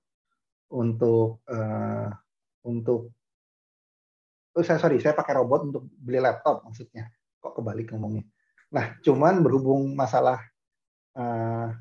presentasi demo, daripada untuk menghindari jadi isu, jadi saya akan tunjukkan mengekstrak data atau scraping data dari website UiPath. Oke. Cuman konsepnya similar, teman-teman bisa coba pakai di website e-commerce kesayangan kalian, bisa pakai website yang lain yang mau kalian lihat. Nah, di sini di contoh kita akan pakai uipath.com/partner/business-partner. Jadi kita punya banyak bisnis partner, teman-teman. Kita akan suruh robot untuk ekstrak informasi dari sini. Jadi kita mau ambil judulnya, kita mau ambil negaranya, kita mau ambil deskripsinya kalau ada. Oke, simple, hanya simple seperti itu. Saya cuma nunjukin konsepnya aja. Nanti masalah penerapannya teman-teman mau pakai di forex, mau pakai di crypto, mau pakai di belanja, mau pakai apapun terserah, bebas. Nah, sama teman-teman tadi kalau kita balik ke home, klik blank task tadi, create task baru. Saya nggak akan create task baru, saya akan pakai yang tadi aja. Kita pakai yang tempat tadi aja. Nah, sama kalau kita mulai dari zero seperti ini, kita pertama buka browser. Kayaknya teman-teman harusnya sudah lebih paham, lebih jago nih. Sudah tahu step by step-nya. Pertama kita pakai browser, kita arahkan ke browsernya, nanti dia otomatis ngambil websitenya. Oke, seperti ini. Kemudian teman-teman nanti setelah kebuka halaman seperti ini, kita bisa pakai fitur yang namanya table extraction teman-teman, sebelah kiri atas. Ini ya, ada table extraction ya. Jadi fiturnya UiPath untuk extract table dari website. Karena sebenarnya kalau teman-teman lihat, ini kan dia meskipun tampilan seperti ini, dia pada dasarnya ini table. Ini data dalam bentuk table. Sama halnya seperti e-commerce, entah itu yang siapapun, yang hijau, yang biru, yang oranye, semua sama bentuknya table. Jadi kita mau ekstrak tablenya, table extraction. Apakah hanya bisa ke website luar, ke website orang e-commerce atau apapun? Enggak juga teman-teman. Saya pernah pakai ini untuk ngambil informasi dari, e-auction-nya pemerintah. Salah satu customer kita butuh ekstrak data dari e-auction, dia pakai untuk ini, dia pakai dengan robot seperti ini. Oke, nah kita pakai klik table extraction, nanti akan keluar wizard seperti ini teman-teman. Oke, nah caranya seperti apa? Cara pakainya, kita tinggal add kolom aja. Jadi kita mesti bikin dulu kolom-kolomnya, kita mesti tunjukin dulu kolom-kolomnya yang mau diekstrak apa aja. Nah teman-teman bisa arahin ke sini, ke judulnya, ke informasi yang mau diambil. Oke, nah dalam hal ini adalah nama perusahaannya, saya arahin, tinggal diklik, kemudian dia minta lagi satu lagi judul yang sama, tapi dari contoh yang berbeda. Jadi kan yang pertama, yang kedua di sini, saya tinggal arahin juga. Nah, kalau teman-teman lihat nih, dia ada biru-birunya banyak nih. Artinya dia mengenali si table tersebut. Dia mengenali informasi yang mau kita ambil, which is dalam hal ini adalah title-nya. Di extraction wizard kita, ada ketambahan new column 1. Kalau kita klik gear di sini nih, kita bisa klik, kita bisa ganti title-nya, column name-nya. Nah, saya ganti title seperti ini. Save. Kemudian, itu kan baru yang pertama. Yang kedua, kita mengambil negaranya. Kita klik add column lagi, arahin ke negaranya.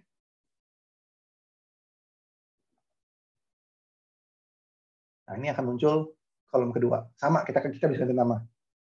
Negara.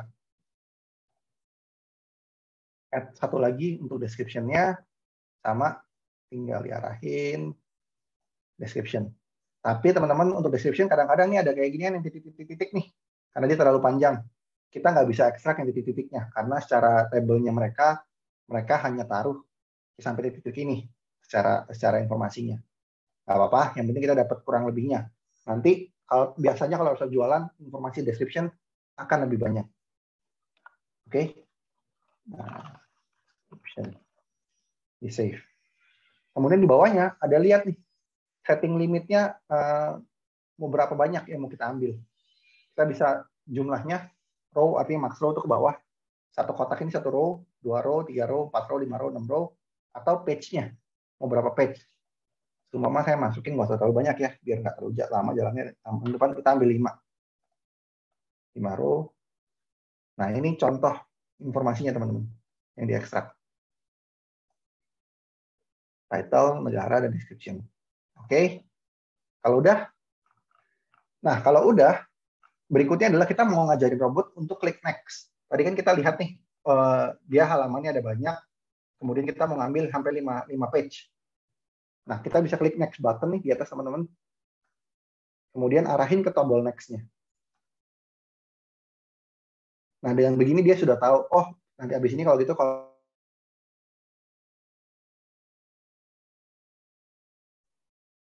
Halo, Mas Michael? Kayaknya terputus ini. kalau Coba kita tunggu sudah sampai ke sudah. Halo Mas? Iya, tadi kayaknya terputus bentar tadi Mas, kayak koneksinya. Oke, sorry. Oke, nggak apa-apa, silakan dilanjut. Tadi yang next button, again biar dia bisa klik next sendiri. Ya.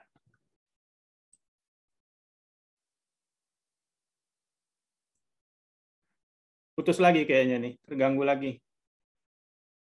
Kita tunggu sebentar. Nanti kalau sudah halaman 1 sudah selesai, klik next. Oke.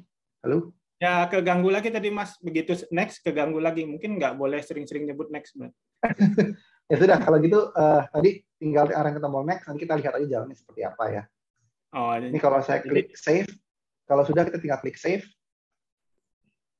Oh, jadi cuma dikasih tunjuk ke next seperti yang sebelum-sebelumnya ya, baru langsung lanjut aja ya. Nah, ini setelah kita berhasil ekstrak, kita ditanya nih, setelah diekstrak mau disimpan di mana?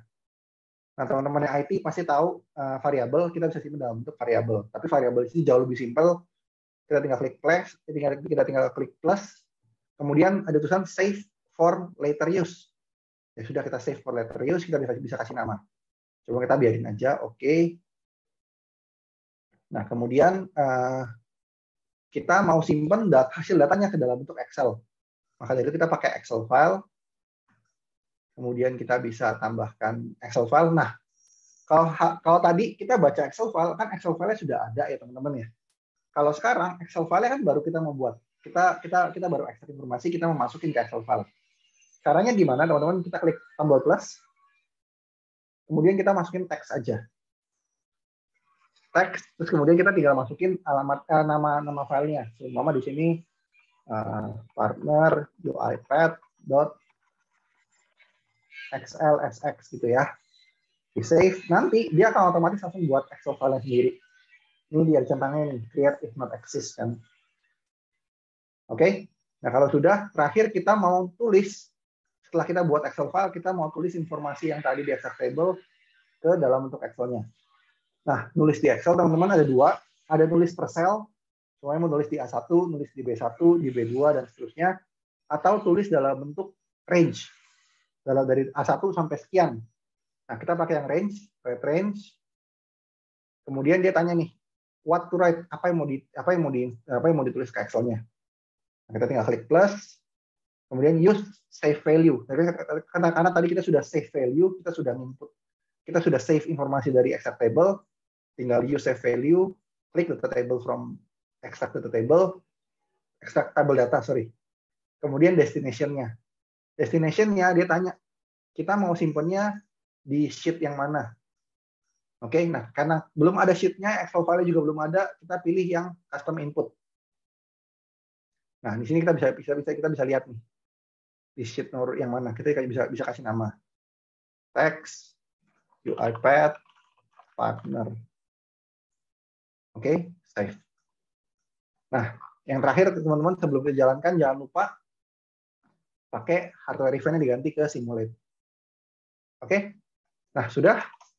Kita coba jalankan. Mudah-mudahan teman-teman yang ini demonya nggak ada yang error ya.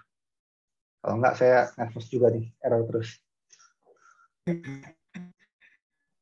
Mas. Nah, ini dia sudah kebuka.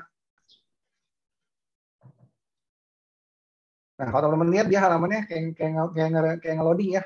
Itu dia pindah halaman ke berikutnya teman-teman. Ke page berikutnya. Nah, ini udah page 4 nih. Nah, dia otomatis tuh. Ngeklik next terus. Nah, terakhir dia harusnya nyimpen ke Excel kalau nggak ada masalah, teman-teman. Oh ya. Nah, itu ini kan kelihatannya ada 74 halaman, Mas. Jadi kalau ini di stop udah ada hasilnya di Excel.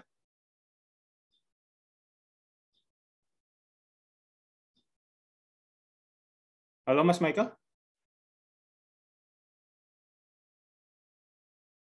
Wah, putus lagi Mas Michael. Udah, nih tadi kan kalau masih lihat di sini dia ada keluar Excel kecil. Nah, kita bisa lihat sini project. Halo Mas Cakra. Oh ya, freeze lagi tadi Mas.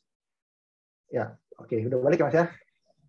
Ya, coba dilihat Excel-nya aja kalau memang sudah ini bisa. Excel file-nya, ini project folder-nya. Tinggal dibuka aja Excel-nya.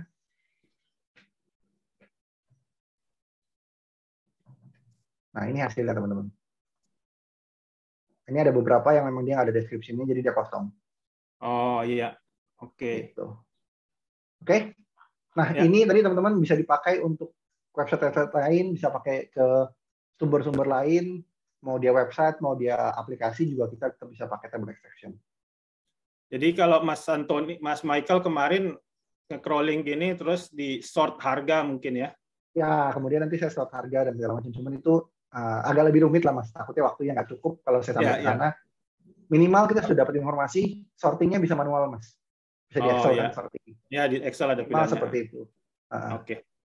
Oke. Ya, Oke. jadi itu yang use case kedua. Again, harusnya cukup simple. Kita main acceptable data, teman-teman bisa pakai untuk kebutuhan-kebutuhan lain. Sesuai nanti kebutuhannya seperti apa. Oke. Oke. Saya stop share dulu. Silakan, Pak Cakra.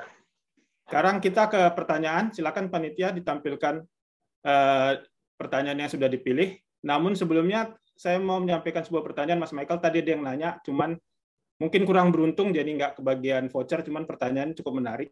Itu kalau ada CAPTCHA bagaimana? Ini pertanyaan semua orang, Mas. Mas, kalau ada CAPTCHA gimana? CAPTCHA nggak bisa, Mas. Jujur aja saya fair-fair ngomong dari di depan, CAPTCHA kita nggak bisa ya? jalan. Belum bisa. Karena teman-teman CAPTCHA dibuat untuk nahan robot, teman-teman. Kasihan yang bikin CAPTCHA. Masa kita bobol juga? Jadi tapi kalau nggak misalnya nggak bisa ya, cuman nggak kalau bisa. misalnya melanjutkan setelah CAPTCHA bisa. Nah, paling caranya seperti itu teman-teman. Jadi untuk login pertama CAPTCHA bukan manusia, setelah itu baru jalan pakai robot. Itu bisa. Oh, itu bisa ya? Bisa. Oke. Ya, panitia silakan pertanyaannya untuk yang contoh kedua ini.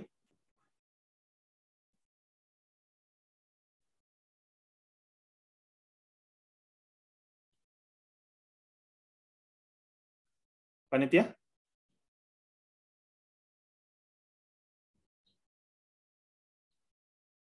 Kelihatannya pertanyaan masih dipilih, Mas. Ya, nggak apa-apa, Mas. Jadi kita ngobrol aja dulu. Ya. Kalau untuk belajar lebih jauh mengenai si UiPath Studio ini ada alamat yang bisa dituju, Mas? Bisa, Mas. Jadi kita punya akademi UiPath online, free course, gratis. Teman-teman mau belajar, silakan. Tinggal buka academy.uipath.com. Academy bisa dikasih tunjuk aja, Mas, alamatnya di share screen. Oke, boleh. Biar ini mungkin bisa di capture langsung nanti sama peserta.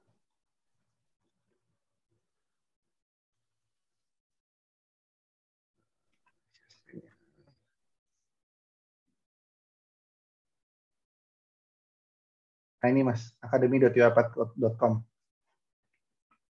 Oh iya. Yang ini atas. Di atas itu ya. Ini kalau berarti di Google pun langsung keluar kok. Langsung ketemu ya. Oke, jadi kalau ini berarti juga semua bisa belajar di sini yang gratis, nggak ada masalah ya.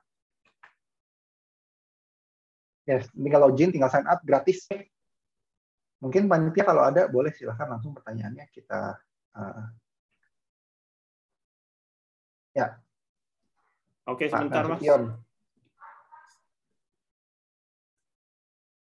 Masih di ini. Di saya sudah loading nih Mas, kayaknya internetnya Mas Cakra nih yang goyang. Gantian. Oh ya, udah bener ada. Oke. Apakah RPA dapat mengerjakan pekerjaan yang lebih kompleks, misalnya filter data, mengubah menambah data, dan bagaimana akurasi RPA dalam pekerjaan yang telah kita setup? Ya. Oke, bisa banget Mas. Jadi filter data, mengubah data, nambah data itu bisa banget. Kebetulan kita nggak kasih contoh di sini, cuman kalau tadi lihat di slide saya, kita salah satu kapabilitasnya ada Mac calculation di bawah. Cuman sebenarnya nggak hanya Mac calculation, mau ngolah Excel, bahkan sampai ngolah pivot juga kita bisa. Pivot di Excel juga kita bisa lakukan. Jadi sebenarnya masih luas. Yang saya tunjukkan hari ini sangat simple, cuman kapabilitasnya saya yakin bisa banget Mas untuk seperti ini. Contoh use case nyata yang kita temukan untuk yang mirip seperti ini adalah untuk bank rekonsiliasi, Mas. Kalau biasa kan setiap perusahaan tuh ada rekon tuh, rekening koran sama transaksi harian yang mereka di sistem. Nah itu kan sebenarnya sama tuh, mengubah, menambah filter data. Yang kita lakukan itu kok. Banyak customer kita yang lakukan itu dengan robot. Di bank-bank itu tadi juga berarti termasuk ya? Bank-bank besar itu juga pakai Mas. Oke. Dan akurasinya, again, selama datanya sudah terstruktur, sudah terstandar, bisa dibilang 100% sih Mas, harusnya nggak ada error sama sekali. Ya. Berarti pas dijalankan juga nanti awal-awal dijalankan kita bisa memastikan datanya akurat apa, hasilnya akurat apa enggak dulu. Berarti biasanya sih ada monitor kalau di bank-bank besar tadi ya Mas ya, monitor 2-3 hari sih. 2-3 hari dimonitor, lihat kalau sudah lewat ya sudah. Biasanya sih udah kan toh udah lewat UAT. Oke. Baik, panitia, pertanyaan selanjutnya. Yang terakhir. Apakah possible fitur robotiknya pada UiPath terinfeksi malware? Oh, apakah mungkin maksudnya robotik itu di UiPath Studio X punya itu terinfeksi malware sehingga melakukan action yang tidak direkomendasikan lah, dan bagaimana cara mencegahnya dan mitigasinya? First of all, Mas, kalau ada malware yang masuk ke komputernya Mas nih atau ke servernya company, mereka nggak perlu modifikasi RPA Mas untuk merusak. Malah saya bingung kalau mereka capek-capek bikin malware untuk modifikasi UiPath untuk menjalani sesuatu yang sebaliknya. Mereka kalau malware sudah masuk biasanya sudah langsung menyerang sistem yang ada. Cuman kalau ditanya bisa atau enggak, ya kalau ditanya bisa atau enggak, bisa aja Mas. Namanya malware tuh ada aja. Saya nggak bisa bilang, oh ini aman 100%, kayak zaman dulu Apple dibilang nggak ada virus. Itu kebetulan aja nggak ada yang buat ke sana sebenarnya. Tapi precaution-nya atau mitigasinya seperti apa? Karena biasanya robot ini kan ditaruh di laptop atau di server kantor. Masing-masing kantor pasti punya security sendiri-sendiri. Firewall, antivirus, dan segala macam. Tetap kita tetap itu di sana sih. Dan again, kalau hampir malware yang masuk sih biasanya boro-boro buka RPA Mas. Biasanya hajar langsung. Biasanya gitu sih. Langsung aja ngapain lagi lewat RPA ya kalau udah masuk. Jujurnya Mas, pernah ada customer kita yang customer RPA kita, RPA-nya mesti stop gara-gara server yang di automate atau aplikasi di automate kena malware. Cuman RPA-nya mah nggak kenapa-napa. Cuman malware aja ngerusak duluan gitu loh. Ya. Oke. Iyalah. Oke. Terima kasih Mas Michael atas penjelasan dan jawabannya. Sekarang kita masuk ke kuis. Mungkin sebagian menunggu kuis ini karena hadiahnya lumayan. Silakan ke laman Mentimeter atau buka aplikasinya dan masukkan kode yang telah diberikan. Link Mentimeter dan kodenya ada di kolom chat, dan mohon gunakan nama yang sesuai dengan yang diberikan pada pendaftaran. Hadiahnya total adalah 1 juta dengan perincian 500.000 untuk pemenang pertama, 300.000 untuk yang kedua, dan 200.000 untuk yang ketiga. Hadiah ini juga berupa voucher makan digital. Oke? Sekarang kita langsung masuk ke Mentimeter. Silakan rekan-rekan info komputer untuk masuk. Saya izin video dan mute dulu ya, Mas.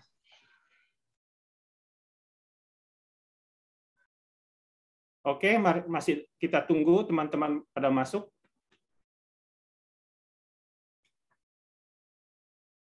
Kodenya itu ada di situ yang di atas itu 91904672.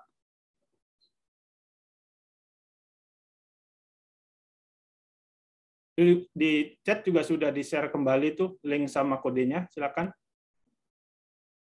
Kalau 500.000 ayam gorengnya dapat lebih banyak lah sama martabaknya.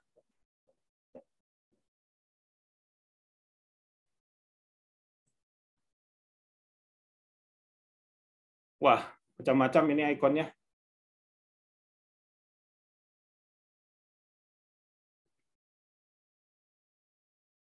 Ya, masih kita tunggu. Ayo, rekan-rekan info komputer yang belum masuk, segera masuk. Siapa tahu beruntung bisa menjawab kuisnya dan mendapatkan voucher makan digital.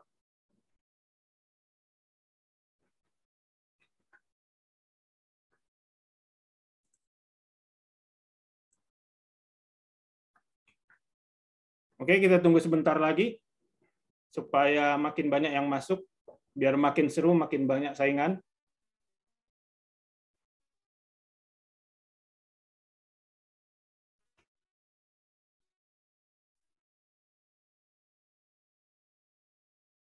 Mas Michael, untuk pertanyaan yang belum terjawab, bisa dijawab tertulis nanti, Mas?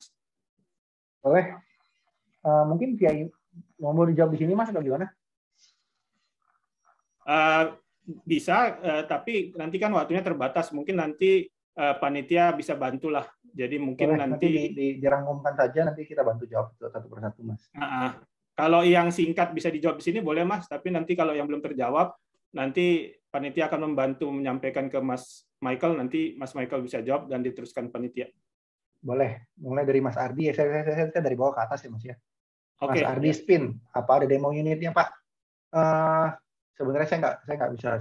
Karena tadi kan sebenarnya saya juga hapus tuh, Mas, kerjaan saya. Jadi saya nggak punya yang ready.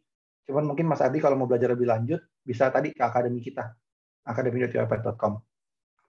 Oke. Kemudian Mas Doni, apakah kalau ada error di tengah-tengah ada lognya? Pasti ada. Dan kalau formatnya berubah bisa ada pemberitahuan atau enggak.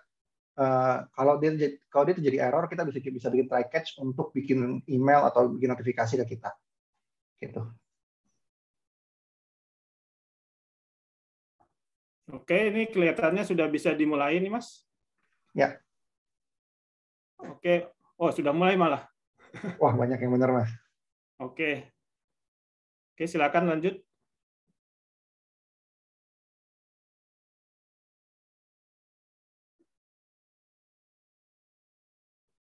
Ayo, mana yang bukan ciri-ciri proses yang baik untuk diautomasi? Saya ikutin juga nih, Mas, sambil handphone, Mas, ya. 500.000, Mas, lumayan, Mas. Oh ya. Kalau Mas main harusnya menang, Mas. Wah, teman-teman yang salah ternyata. Saya sebenarnya terkecoh nih. Ya. Pertanyaannya diputar-putar. Ya, mungkin mirip-mirip soalnya kadang kan itunya kalimatnya, jadi miss dia. Oke, opsi yang harus dipilih untuk mempercepat input file. Ini kayaknya baru tadi, Mas ya? Yes, ini baru tadi kita tunjukin sama-sama nih. Kalau perhatiin saya bikin robot, harusnya bisa Ya. jawab nih. Saya juga bisa jawab kalau yang ini. Saya juga bisa jawab, Mas. Kalau Mas harusnya bisa jawab semua, Mas. Woi, pada benar semua, Mas. Jawabannya Oke. sesuai, Mas. Berarti ini yang keempat sekarang ya? Ya, nomor 4 ya. Oh Benar ya. atau salah, robot akan Kayaknya error jika harusnya pada benar lah ini. slide tidak tersedia. Harusnya pada benar lah ini.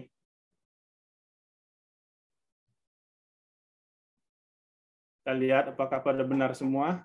Ini hati-hati jawabnya, Mas. Takutnya harusnya jawabnya benar gara-gara kalimatnya jadi salah nih, Mas. Oh, ada juga yang salah.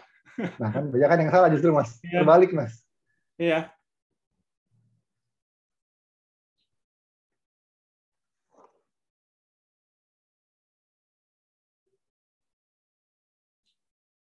Nah, ini dia nih. Nah, ini yang tadi nih, table extraction. Iya. Kalau ini benar mungkin bisa menang ini. Nggak banyak yang ini kayaknya nih. Atau malah banyak yang ini. Oh, Banyak, benar. Mas, yang benar, Mas. Ya. Bagus, berarti pada ini tadi memperhatikan. Oke, juaranya siapa nih, Mas? Kita Oke. lihat, Mas. Oke. Oke. Ini sudah final, sudah berhenti. Oh ya, sudah. Bentar, internetnya mungkin kurang gegas nih. Mas Oke, Biondi selamat buat Septian. Mas Biondi Septian S. Selamat, Mas. Dan juga selamat buat pemenang kedua dan ketiga, kalau nggak salah, Mas Anas dan Mas Setio. Ya. Soalnya ada di belakang, saya rasa itu yang menang, harusnya 2 dan 3. Oke. Nanti para pemenang ini akan dihubungi oleh panitia melalui email yang terdaftar. Sekali lagi, selamat. Sebelum saya simpulkan dan tutup, Mas Michael silakan memberikan pernyataan penutup alias closing statement. Aduh. Thank you teman-teman, mudah-mudahan session hari ini membantu. Sorry kalau tadi ada ngaco di demonya sedikit, biasa, mungkin komputernya gugup. Ya mudah-mudahan membantu, mudah-mudahan teman-teman lebih paham soal RPA, dan kalau memang nanti tertarik lebih lanjut bisa hubungin teman-teman RPA juga, teman-teman UiPath juga. Oke, thank you Mas, dari saya segitu saja. Oke, terima kasih Mas Michael. Akan info komputer akan simpulkan sedikit. Yang pertama itu adalah apa itu RPA beserta manfaatnya. RPA pada dasarnya adalah software yang mengotomasi proses, biasanya proses yang manual dan repetitif atau berulang. RPA itu bekerja dengan meniru proses yang dilakukan manusia atau tindakan yang dilakukan oleh manusia, dan hampir semua pekerjaan itu bisa di RPA-kan lah kasarnya. Kalau menurut Mas Michael tadi sekitar 95%. Yang penting itu adalah memastikan kegiatan atau tindakan yang ingin di-RPA-kan memenuhi sebagian besar dari 8 proses yang tadi disampaikan Mas Michael. Nah, selain itu, RPA juga bisa meningkatkan kinerja karena bukan sekadar mengurangi pekerjaan orang-orang yang biasa melakukan sebelumnya, tapi juga lebih akurat dan lebih cepat. Sementara kalau UiPath Studio X itu adalah tool untuk membuat RPA, tersedia dalam versi community dan juga enterprise, yang community ini gratis, dan bisa digunakan oleh siapa saja. Dan kelebihannya adalah sangat mudah digunakan karena modelnya hanya click and drag. Jadi aktivitas yang ingin kita RPA-kan itu tinggal kita lakukan satu persatu lah kasarnya, tapi kita perintahkan ke UiPath Studio X, ke robotnya itu, lakukan ini hanya dengan click and drag. Jadi kalau misalnya biasanya ada sekitar 10 langkah yang harus kita lakukan manual, 10 langkahnya itulah kita masukkan satu-satu dengan click and drag ke UiPath Studio X untuk robotnya. Oke? Jadi kalau Anda ingin membuat RPA, UiPath Studio X itu bisa digunakan dengan gratis dan dengan mudah. Anda tidak perlu untuk menguasai programming maupun sejenisnya. Oke, saya tutup acara hari ini. Demikianlah Infokomputer Deep Dive kali ini bersama UiPath. Semoga Deep Dive ini bisa memberikan manfaat kepada rekan-rekan Infokomputer semua. Terima kasih Mas Michael dan UiPath atas kerjasamanya. Terima kasih juga kepada rekan-rekan Infokomputer semua. Jangan lupa untuk memfollow Twitter, Facebook, Instagram, dan LinkedIn Infokomputer. Begitu pula jangan lupa untuk senantiasa mengunjungi website kami di infokomputer.grid.id. Selamat untuk 5 peserta yang pertanyaannya terpilih dan mendapatkan voucher makan digital masing-masing senilai 200.000. Selamat juga untuk 3 peserta yang berhasil menyabet juara 1, 2, dan 3 pada kuis dan mendapatkan voucher makan digital senilai 500, 300, dan 200.000 rupiah. Sebagai kejutan, selamat pula kepada 30 orang yang hadir paling awal pada Infokomputer Deep Dive ini, karena masing-masing akan mendapatkan voucher makan digital senilai 100.000. 100.000 ya berarti ayamnya 6 lah ya. Mohon maaf untuk segala kekurangan. Sampai jumpa pada acara Infokomputer lainnya. Tetap jalankan protokol kesehatan. Selamat siang. Terima kasih Mas Cakra. Selamat siang. Terima kasih Mas Michael.